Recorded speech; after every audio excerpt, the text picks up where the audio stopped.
Bueno, este va a ser el ejemplo de cómo utilizar el balance de energía para sistemas abiertos.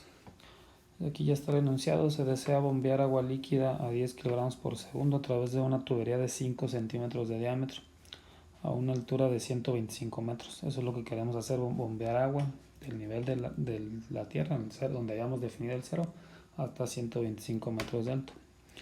Y lo que se pide calcular es cuánto trabajo debe entregar la bomba para que logre este cometido. Este trabajo, como es una bomba, es trabajo de flecha. ¿Sí? Dentro de la bomba hay algo que está girando que te transmite trabajo a nuestro sistema.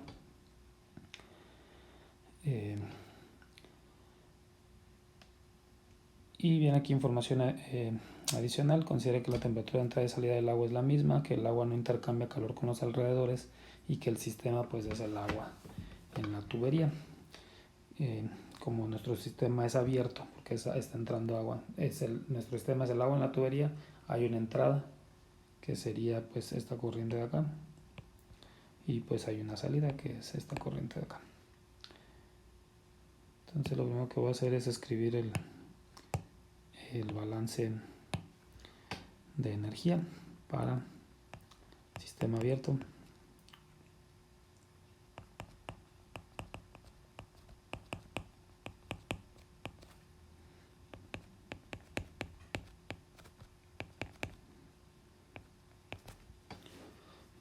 Este sería el balance.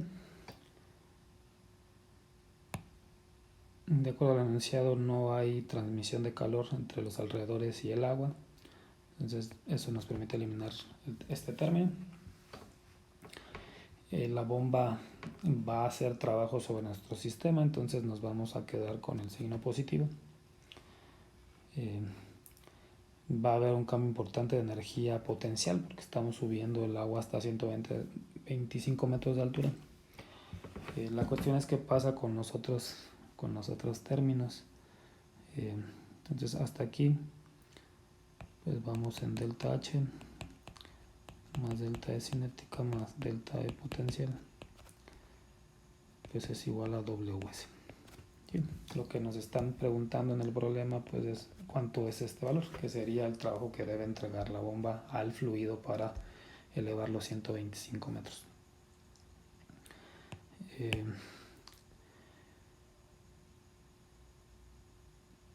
¿Qué pasa con la energía? Voy a analizar los términos por separado.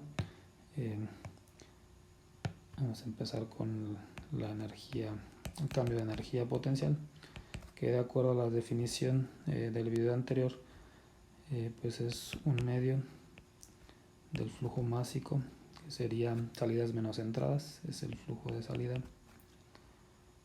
por la velocidad de salida.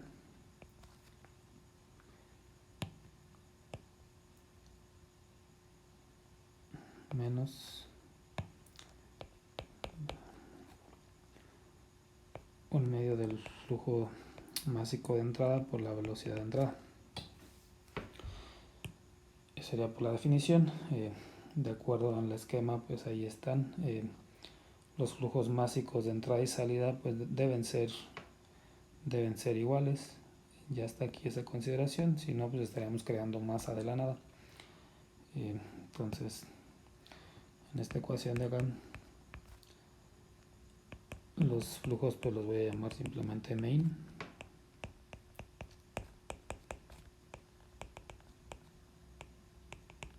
Aquí pues nada más sustituí que m, el flujo másico de salida, pues debe ser igual al de entrada. Entonces va a existir cambio de energía cinética si esta velocidad es diferente de esta, puesto que lo demás es lo mismo. Entonces vamos a establecer primero eso. De alguna tarea que hicieron, la velocidad, por ejemplo la de entrada, pues es cuál es el flujo volumétrico de entrada dividido el área entre el área de flujo, es decir, si esto es la tubería y aquí va a entrar cierto flujo volumétrico, esta área que está aquí es el área de flujo y es esta de acá. ¿Sí? Entonces el flujo volumétrico entre el área de flujo nos regresa a la velocidad lineal. Este flujo volumétrico también sabemos que lo podemos obtener como el producto del flujo másico por la densidad. Y el área, si es una tubería pues normal, pues sería pi por radio al cuadrado, considerando pues que la tubería tiene cierto radio R. ¿Sí? Pi por radio al cuadrado será el área de flujo. Lo mismo, o una ecuación similar podemos escribir para, bueno, más bien, este lo voy a sustituir entonces.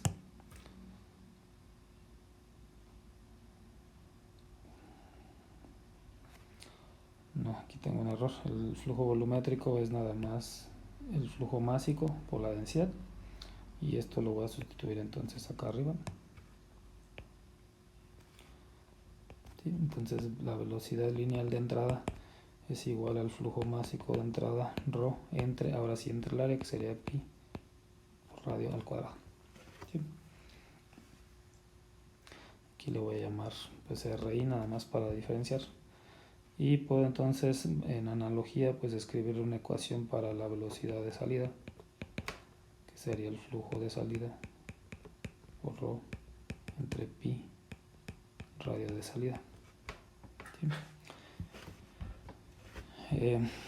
De acuerdo a lo que ya establecí, lo que ya se estableció, este flujo y este pues son iguales, ya está por acá arriba. Las densidades, pues el líquido es agua, pi no cambia, y el enunciado no dice nada acerca de los radios de que cambien. Entonces las velocidades, eso va a hacer pues que la velocidad de entrada sea igual a la velocidad de salida. Necesitaríamos que cambiaran los radios para que cambiaran esas velocidades. Esa información sustituida acá pues nos va a decir que no hay cambio de energía potencial, cinética. Entonces lo podemos eliminar de nuestro balance de energía. El problema también establece que la temperatura de entrada es esencialmente igual a la de la salida. Como veremos más adelante, y por ahí también la comenté en las propiedades de la entalpía depende de la temperatura. Si la temperatura no cambia, entonces no cambia, pues ese cambio de entalpía también es cero. Tampoco cambia, es cero. T in y T out pues es la temperatura de entrada y la de salida, la corriente de entrada y la de salida. La diferencia eventualmente está relacionada con el cambio de entalpía, como veremos más adelante. Pero de acuerdo a las propiedades que establecimos, para que haya cambio de entalpía tiene que haber un cambio de temperatura. También lo veremos en las tablas y lo veremos eventualmente en el capítulo 8 cuando realicemos cálculos. Entonces, regresando a nuestro balance, en este problema en particular tampoco hay un cambio de entalpía y solo entonces sobreviven estos dos términos.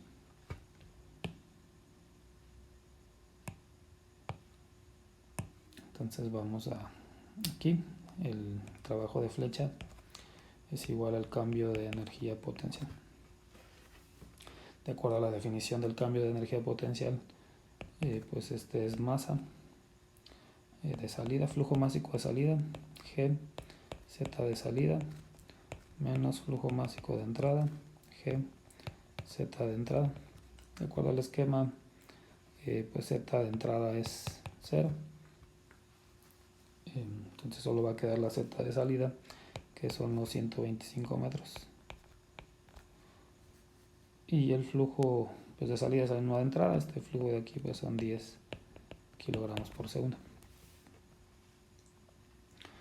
Entonces, el trabajo de flecha que nos preguntan pues es nada más el flujo másico, la gravedad y la altura. Sustituyendo valores y realizando conversiones apropiadas se va a llegar a este valor, 12.3 kilowatts. Este es el resultado, es la cantidad de trabajo de flecha que debe proporcionar la bomba a el fluido para subir los 125 metros. Es común que cuando se habla de bombas se utilice el concepto de caballo de fuerza, que no es otra cosa que un factor de conversión. Un caballo de fuerza, que generalmente se abrevia como un HP,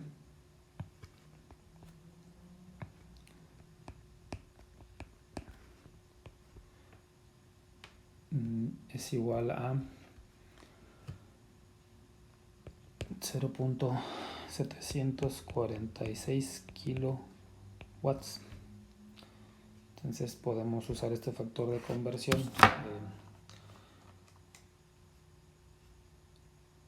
y establecer entonces cuáles son los caballos de fuerza que debe proporcionar la bomba.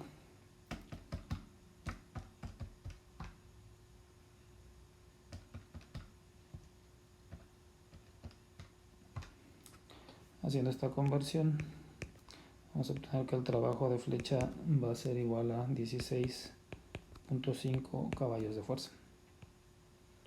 ¿Por qué es importante esta conversión? Porque cuando se compra una bomba o se va a adquirir una bomba, la venden en función de los caballos de fuerza, no de los kilowatts. Entonces, por eso es importante hacer esta conversión para llegar a comprar la bomba apropiada. Lo que va a hacer la gente es comprar la bomba con un poco más de caballo de fuerza por las pérdidas que hay en la tubería por fricción. Entonces, es lo que va a terminar haciendo la gente. Entonces, aquí está una aplicación relativamente sencilla del balance de energía.